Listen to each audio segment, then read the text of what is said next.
बचपन में आपसे किसी ने ये सवाल तो जरूर पूछा होगा कि आप बड़े होकर क्या बनना चाहते हो, और आपने भी फटाक से जवाब दिया होगा कि मैं डॉक्टर बनना चाहता हूँ, मैं इंजीनियर बनना चाहता हूँ, या कुछ और जो सोच रहे थे। लेकिन क्या कभी दो पल रुककर आपने इस सवाल का जवाब ढूंढने की कोशिश की? आखिर डॉक्टर ही क्यों बनना चाहते थे, इंजीनियर ही क्यों बनना चाहते थे? आपने जीने का यही एक पर्टिकुलर तरीका क्यों चुना? अगर आपके मन में भी ऐसे ही सवाल उठ रहे हैं तो आप बिल्कुल सही वीडियो देख रहे हैं।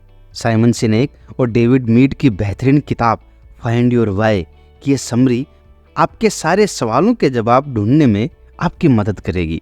दोस्तों, इससे पहले कि आप इस बेहतरीन बुक समरी में खो जाओ, प्लीज़ वीडियो को अभी लाइक कर दीजिए, हमारे चैनल को सब्सक्राइब कर लीजिए।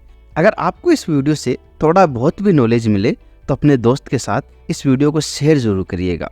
इस बुक समरी को हम 3 चैप्टर में जानेंगे और लास्ट जो चैप्टर है वो मेरा सबसे फेवरेट है, तो वीडियो को पूरा जरूर देखिएगा। पहला चैप्टर है द पावर ऑफ पर्पज। चलो इसकी शुरुआत हम क्यों से करते हैं।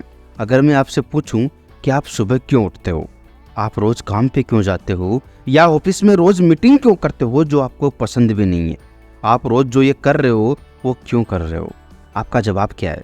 आपको जो काम अच्छा भी नहीं लगता लेकिन फिर भी आप उसे लगातार कर रहे हो, ऐसा तो क्या है? ये आपकी ताकत नहीं है, ये आपके पर्पज की ताकत है। और आप आपकी जिंदगी में कितने सफल होंगे ये इस बात पर निर्भर करता है कि आपका पर्पज कितना स्ट्रांग है। चलो इसको थोड़ा और आसान करते हैं। मैं आपसे कहूँ कि सामने वाले घर में आग लग चुकी है और आपको उस घर में जाके आना है, तो आप जाओगे? आप जाना तो छोड़ो, उल्टा मेरे को 2-4 बातें सुना दोगे कि तुम्हारा दिमाग खराब है, मैं उस घर में क्यों जाके आऊं। लेकिन वही मैं आपसे ये कहूं कि सामने जिस घर में आग लगी है उसमें आपकी 5 साल की मासूम बच्ची सो रही है। क्या अब भी आपका वही जवाब होगा जो पहले था? नहीं ना, क्योंकि अब आपके पास में एक स्ट्रॉन्ग पर्पज है, कारण है उस आग में जलते घर में जाने के लिए। और यही अधिकांश लोगों के साथ हो रहा है, उनका कोई स्ट्रॉन्ग पर्पज नहीं है। आपका स्ट्रॉन्ग पर्पज क्या है मुझे कमेंट करके जरूर बताना। दूसरा चैप्टर है द गोल्डन सर्कल। अगर मैं आपसे पूछूं कि आप अपना गोल अचीव क्यों नहीं कर पाए तो आप क्या कहोगे? आप कहोगे कि आपके पास पैसे नहीं थे, आप कहोगे कि आप इतने पढ़े लिखे नहीं हो, आपके पास टाइम नहीं था, या जिन लोगों के साथ आप काम कर रहे थे वो लोग अच्छे नहीं थे। आपको सच में लगता है ये सब इतना फर्क डालते हैं? चलो इसको एक उदाहरण के माध्यम से समझते हैं। 2 लोग जो किसी काम को अलग अलग कर रहे हैं, एक के पास बहुत पैसा है, दूसरे के पास बहुत कम है। एक अपने फील्ड में सबसे ज्यादा पढ़ा लिखा है, दूसरा बहुत कम पढ़ा लिखा है। एक के पास दुनिया की सबसे बेहतरीन टीम है, वहीं दूसरा अकेला है। एक के पास पूरे देश की मीडिया हर वक्त रहती है उसे पूरी दुनिया में दिखाने को, वहीं दूसरे को कोई जानता भी नहीं है। अब आप अनुमान लगाओ कि इनमें से कौन से आदमी ने उस काम को पहले किया? पहला?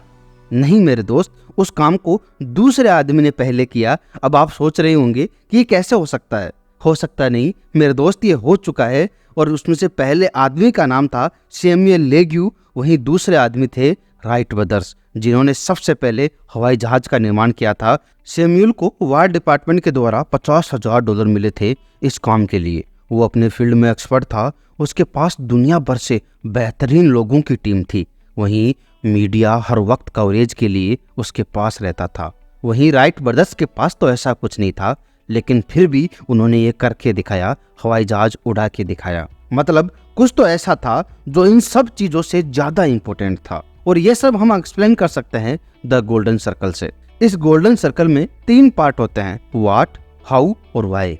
सैमुअल और उसकी टीम को ये तो पता था कि वो क्या कर रहे हैं और वो कैसे कर रहे हैं, वो इस सर्कल में बाहर से अंदर की ओर जा रहे थे, लेकिन उनको ये नहीं पता था कि वो ये सब क्यों कर रहे हैं। उनका मजबूत कारण नहीं था। वहीं राइट ब्रदर्स गोल्डन सर्कल में अंदर से बाहर की ओर काम कर रहे थे, यानी उन्हें ये पता था कि वो ये काम क्यों कर रहे हैं। उनके पास उनका स्ट्रॉन्ग कारण था। अधिकांश लोगों को ये तो पता है कि वो क्या कर रहे हैं और उनकी कंपनी कैसे काम कर रही है, लेकिन बहुत ही कम लोगों को ये पता है कि वो जो काम कर रहे हैं वो क्यों कर रहे हैं।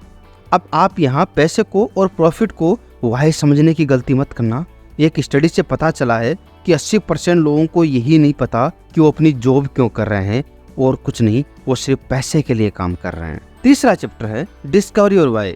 ये इतना भी मुश्किल नहीं है, बस पता होते हुए भी हमें पता नहीं होता। खुद से एक सवाल हमेशा करो कि आप जो काम कर रहे हो वो क्यों कर रहे हो। अगर आपका जवाब हर वक्त पैसा ही आता है तो आपको दोबारा सोचने की जरूरत है और अपने आप से अलग तरीके से क्वेश्चन पूछने की जरूरत है कि आप जो कर रहे हो वो क्यों कर रहे हो। एक बार सोचना, मुकेश अंबानी के पास कितनी संपत्ति है, इतनी कि उसके 7 पुश्ते ऐश कर सकते हैं।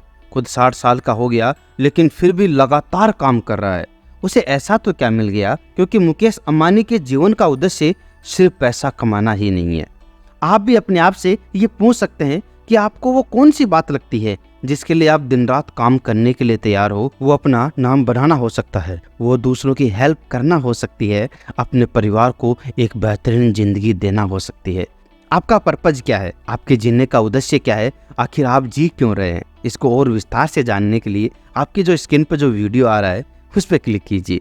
ये किताब आपको एक बार जरूर पढ़नी चाहिए। मैं लिंक डिस्क्रिप्शन में पिन कर दूंगा, आप वहां से इसे खरीद सकते हैं। मिलते हैं अगले वीक एक और बेहतरीन वीडियो के साथ। तब तक के लिए bye bye. Thanks for watching.